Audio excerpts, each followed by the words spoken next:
A very young boy, looked to be about 20 years old, was next to me. He was shot in the head from a close distance and fell right there.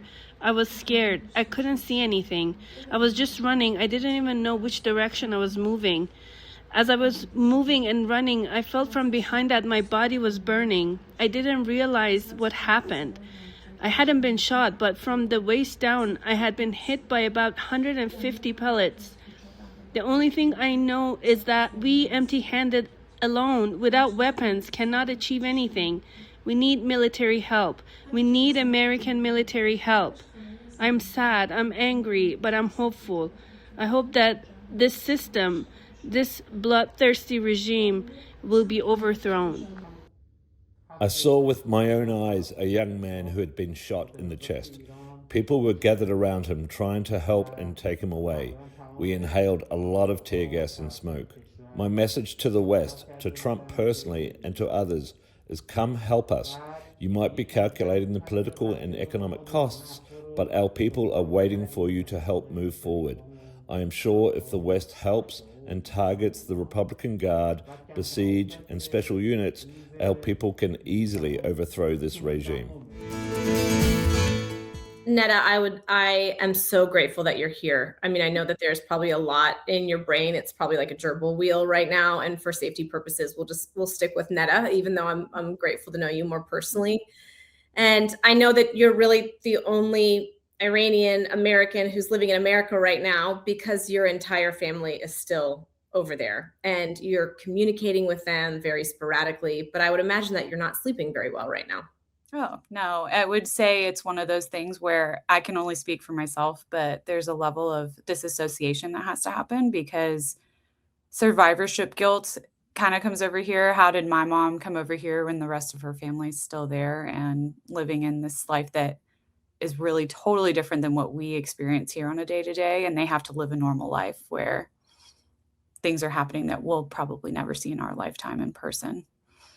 Really a quick background because I want to get to the here and now of what you're experiencing, what you're hearing, and what you're feeling. So our listeners know your parents met in Turkey. They were very, very young, and they came over shortly after the revolution, which you and I we were born just after to make us feel young and hip. We were born right after the revolution, but they got out when they could essentially, but it wasn't pretty. No, it wasn't. It took a lot. They lost a lot of stuff in that time period in terms of property values. And for my mom's side of the family, my dad's family lost a lot of status, a lot of access to education. And so coming over here is uphill battle. And then in particular for my mom, she'll tell you she came over here legally. It took forever for her to get her green card. So she didn't even get to see her family for about 11 years. So the first time we could visit Iran as a family, I was close to 10 years old. So the first time I got to ever go visit and meet my mom and dad's side of the family, I was in 5th grade. So I can tell you from my perspective, just reading the headlines, but how has it been for you over the past few months, especially in December when we started to really get a clear picture of what was happening? I think the biggest misconception that I wish people would realize is that the Islamic Republic is not representative of the Iranian/Persian culture. If you ever met an Iranian, they're going to tell you they're Persian. They're not identifying with their government. They're not synonymous with the Islamic Republic of Iran. That is something that's been forced on the majority by such a small minority. And that minority has just been in such power for the last 30-ish years. It's really hard for people to just take that headline and realize that there's a beautiful culture and beautiful people that are just full of hope. So that one day, honestly, 99.9% of them would say, I hope it would open up so they could have people come visit and they could host people and show you that beautiful Persian culture that we get glimpses of here as immigrant families. Well, I almost have chills because I of course went on a deep dive, and there was a diagram of the currency and what happened in I think it was 1979 and into 1980, and then we're sort of seeing the similar thing happen, but on a much larger scale. So you have 98% of your family who is not only fearing for they're getting suffocated. They have no way of making an income. They have no way of living a life, and now we're reports of tens of thousands of young people who have been murdered. This is mass genocide. We're talking possibility of chemical. I mean, you can really go down a spiral here, and you're thinking to yourself, is this happening right now? It's 2026. Mm-hmm. Yeah, it is. And it's more insane to think about it because the stuff that's coming in, and one of the reasons why some of my family was more comfortable having me even speak about it is because they're targeting medical professionals in the sense of those protesters. So if they got with rubber pellets or shot with a bullet, they're coming to the hospital to filter for those patients to see, were you a part of the riots? Were you there? So not even having safe havens for people to go, where for us, we view it as, our right to protest, our right to speak up. I think we take that as such a privilege where if something were to happen to me, I know I could go get treated at a hospital. Now it's like, okay, you can't go to the hospital. So you're having doctors being persecuted. You have people that survive the protests, but are quietly dying at home because they can't get treatment that they need. So it's wild to hear that because, and this is where I get chills, is like your young generation is what makes the future generation, right? So watching these college age kids just be put in black body bags and just piled up in the streets from the few images that you do get to see, it's just genocide is the only way to say it. You're literally, and that Persian culture we're just so proud of it. That's just something that like, I can't, I always joke that we're poetically very happy, but like slightly depressed. And that's just like the nature of a Persian individual. There's beauty in everything. And if you talk to some people there, that's what they're going to tell you. There's still hope there. There's still, don't give up on us. We're going to have our country back. And that's where I get really sad because I'm like, I hope so. I really do too, because I would love to take friends and family because some of the best food and people I've ever met are still trapped there, to your point, suffocating. You and I have been trying to get some questions to family members, and I want to protect their identities. But as you mentioned, one of them is a medical professional and you speak with her often. What is she most afraid of? Does she go to work every day, and is she treating patients? So she is back to her normal schedule. So she is going to her clinic. She is treating her patients. They're really, they're talking about it quietly amongst whispers, but the biggest thing now is like, you don't want to raise any red flags. There is a curfew. So when it gets dark, you got to be home. And to be completely honest, my family takes that very seriously because I don't think they want to be on the other end, the receiving end of any punishment on that. So it's normal, but she's not in critical or urgent or emergency care. So she's not seeing any of the protesters. She's just hearing from her colleagues that fellow colleagues are being persecuted, have been arrested. They're going to be tried. I don't think any of them have had their trials or anything yet, but that's like, they just added more doctors, and I believe just doctors so far. Yesterday was one doctor. Now it's up to like 5 or 6 that they've been arrested and taken from their homes. So I think it's worth repeating. There are doctors sitting in jail cells treating men and women who have perhaps life-threatening wounds from simply being out in the street because they can't provide food for their families. That was all an accurate statement. Correct. Yeah. Yeah. She can't communicate with any of those doctors that are obviously. And what is that? What does a trial look like? I mean, if you want honest truth, we don't know. It's that kind of stuff there's no like, you don't get that TV camera in the, like, it's generally speaking, I mean, we can make the wildest assumptions, but you rarely come out of those with a positive story. Once you get to that highest level of court there, no one's in there with you. You don't really typically have like the same due process that we do here. So unless there's public pressure or some type of external pressure, typically the sentence is served, and it is, it's not a lot of posturing, a lot of talk. The USS Abraham Lincoln, and we just saw a social media post by the president this week about different, I guess you could say threats that there needs to be a deal, that there needs to be a free Iran. What is the average person's take on the United States? So that's where you're going to get, and I alluded to this with you, you're going to have a lot of differing opinions. You're going to have some people that are still angry with the Western interference that led to this revolution. You're going to have some people that are like, bygones be bygones. If you're going to help us now, help us now. You're going to have some people that don't necessarily want the Islamic Republic, like the theocracy part of it, but don't dislike the concept of, having some religious rule. So they don't want any Western interference. And then you're going to get the individuals that want Western help and then want the Western exit. So it really depends, honestly, on who you talk to. My family in particular, I would say, is actually very split. So like some of my Like family, most families. yeah, very split. Some of my, like, I could, before all this, when my mom was in contact with her siblings, the biggest fight they were having is like, who should come over?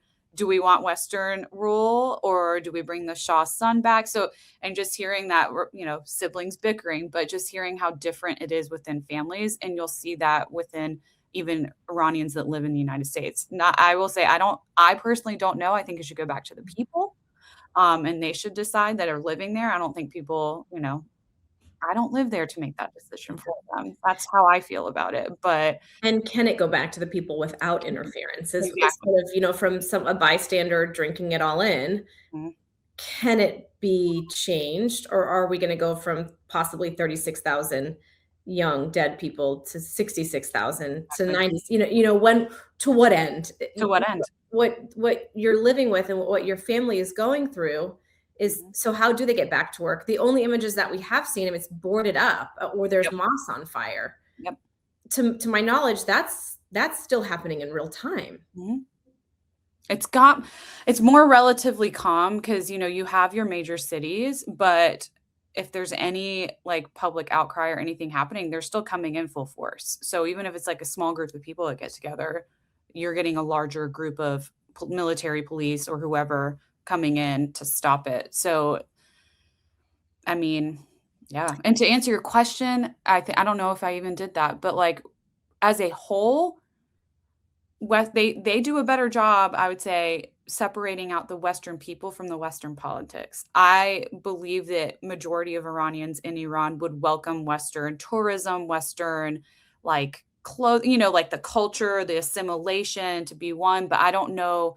I really couldn't tell you how many of that little group that would want that group of Western supporters. I don't know what number to put on that. I think that they do a better job of separating the people, the population from their government because they've lived that. They live that identity of people always think that we're extreme, but we're not because our government's extreme. So I think as a cultural sense, they are more accepting of Western people, not so much politics. I don't know if that made. Yeah, and you mentioned identity, and I'm wondering if people have and you mentioned theocracy and the way that because on paper it looks like it would almost be some form of democracy, and then you can create a family tree, and then you realize that it's not, that there is a supreme leader, and then that is it.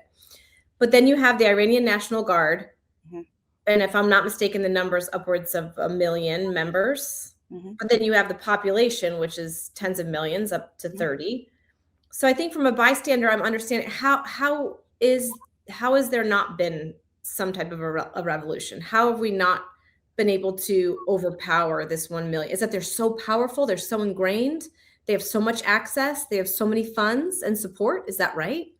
Yes, they have tons of money. They have the financial backing, and there's a lot of money there. You're sitting on a lot of oil. You're sitting on a lot of natural resources.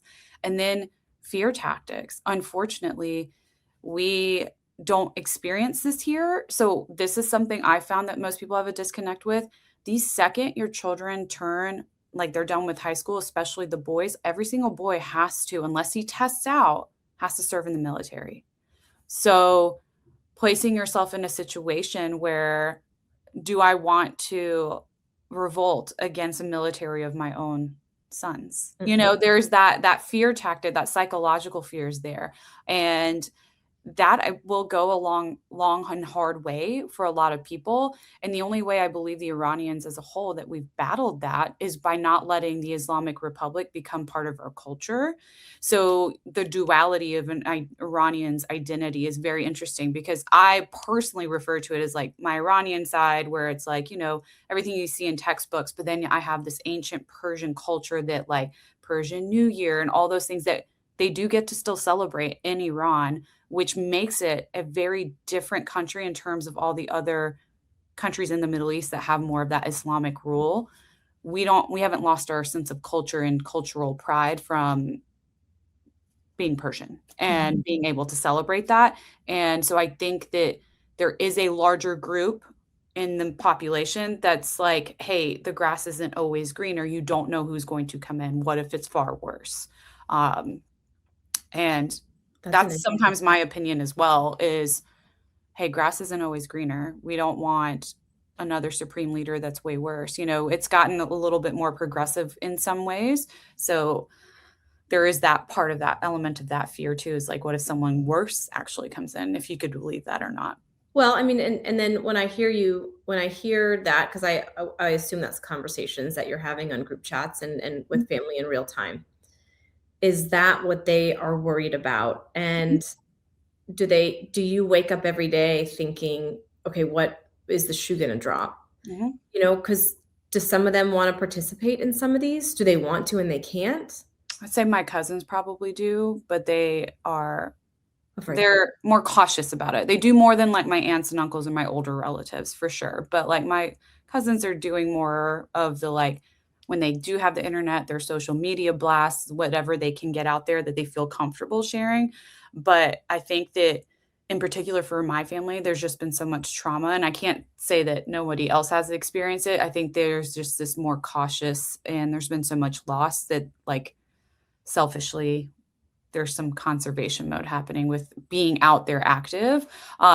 Back when we were much younger, closer to that 2009, when some of the original protests, I know some of my cousins did go out, but I think that was one of those, okay, did it, done it, it's scary, coming back in. Right. Now it's life or death. It's not just scary. We've been talking this week with all these developments about, TikTok and access and blah, blah, blah. Yeah. What is it like to be on the receiving end of someone who's experiencing a blackout? You and I we're tied to this. We talk when there's a school event, we talk, it doesn't matter. It's immediate. Do people understand what that's like to have it taken away? And what is that like? I mean, it's like an appendage. It is. I mean, and you're in the world now where that's a lot of people's lifeline for their business. So economically, I know they're feeling it right now, especially because they may not trade with the US, but they're trading with Turkey, they're trading with Dubai. There's that cutting that off. Your only news source is the Islamic Republic of Iran. That's it. That's all you're seeing. And you have nothing into the outside world. So it's psychologically, it's like, literally they were just in their houses for 2 weeks and no phone, no real TV. And there's got to be something where again, I think it comes just from a lot of privilege, to your point. Like, we were worried about an ice storm, and I was like, well, we'll just charge up our phones and put it in our battery bank, and we'll still have, LTE or 5G or whatever it is. But you have a group of people, millions of people, that are essentially cut off from the world, and they don't know what's going to be coming in, coming out, who's going to bust in through their door because they might have offended the wrong person, and that's that type of fear that I think that a lot of Iranians living in Iran are feeling is, did I just share a post that's going to make me a target, where they're going to come in through the door, walk in through the clinic, and, next thing you know, I've been cut off again for my family members. Yeah, because we gave the example of your cousin saying that doctors are behind bars. Are you hearing other examples where people are getting doors barged in? Because like you said, I mean, this is all happening in real time. From what I'm reading, it's not getting any better. It's not. I haven't heard of anyone going home, like going into their homes, Right. unless there's cause for it. Mainly they're using public facilities to look, if someone's injured. A lot are paying doctors on their table to come take care of their family members if they have been injured in the protest. But it's more of like, if you are seemingly doing what you're supposed to do, you shouldn't be a target. And it's one of those things where, if you look back like maybe 6 months, and when the world was a lot calmer over there, you could see like the women, like their head coverings were coming back. You could see some of like their pretty highlights and stuff. I think now it's more like, all right, let's not give them any reason. Everything is way more covered, and let's just not give them a reason to stop me and mess with me in the street. So it's gone from like easier to just going home, coming and getting your basic necessities and then going to work, all those things, just your regular 9 to 5 without the Right. social element. That's fascinating. It's almost like they're going back in time, right? Just like you said, Sharia law with the head coverings and abiding by all of the very classical rules, if you Yeah, will. which typically Iranian women haven't. We've always been known for being kind of pushing the boundaries. Because if you look at some of those pictures, you'll see they'll have their like hair out or their scarf will be back here. But when times get tough, that's when you can always tell when they're buttoned up and everything's the all black. Isn't that fascinating? Mhm. All right, so the conversations moving forward, I think I have a good gauge of what they've been experiencing over the past couple weeks.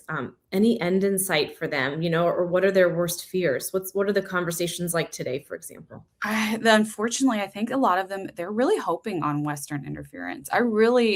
The strong thing I get from my friends that are here that are speaking to their relatives, one, they're afraid to give too much detail, but they're saying stuff like maybe America will come save us. Maybe, so-and-so will come save us. So I do think they're holding on to that hope of it. And I think that's why it lasted the 2 weeks that it fully did. They thought that it would be ended with some, other countries' help, but they're still a hopeful bunch.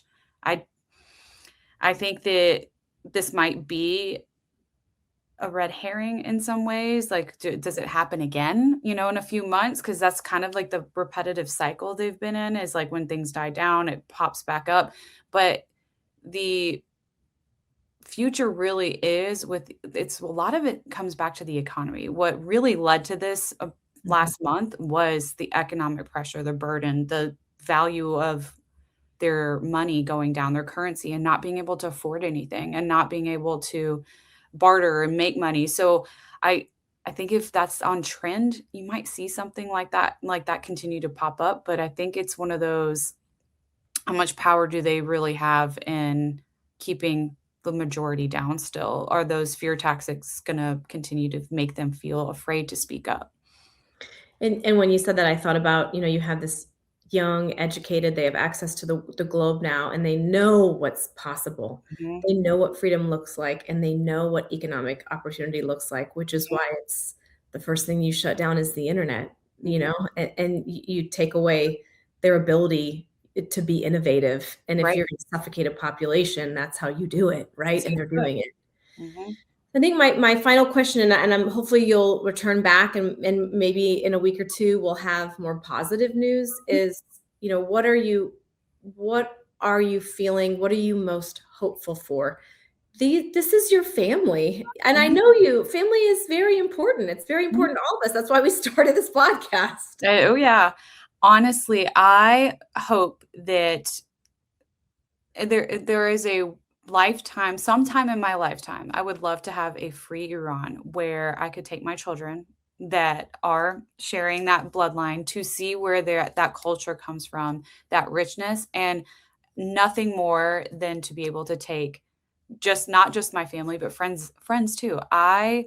That culture of hosting, that welcomeness, but some of the best memories, core memories I have is visiting Iran and telling them that once you get past that airport and once you get through that security, it is a totally different world. It's not what you see in the media. And it's so rich in our culture and it's got so much ties to biblical times and being able to, there's so much that we haven't even tapped into to like let the rest of the world see. And there's beauty in that. And I'm hoping that the beauty isn't suffocated out and that we stay resilient. And my personal belief is that if you can get a free Iran, the Middle East will look very different. In time, there's something to be said about keeping Iran in that center point and having them be maybe the first step in giving other countries in that area the same hope. Because I would say I have a lot of Middle Eastern friends. They all hope for the same thing, more peace in that area, more peace for their family members, and the ability to go and see them as you please, to just hop on a plane and just be able to go without strategic timing. Because my mom tries to go twice a year. She has not gone, I wanna say in, like last time she went was a year and a half ago. So just being able to have that access would be, I think, tremendous in itself. Well, maybe you and I can talk when it is free, and then maybe you'll take me, and I we'll bring our cameras. I will. Netta, thank you. I'm so grateful for you, and you're really brave. Oh, thank you. Thank you so much, and thank you for caring.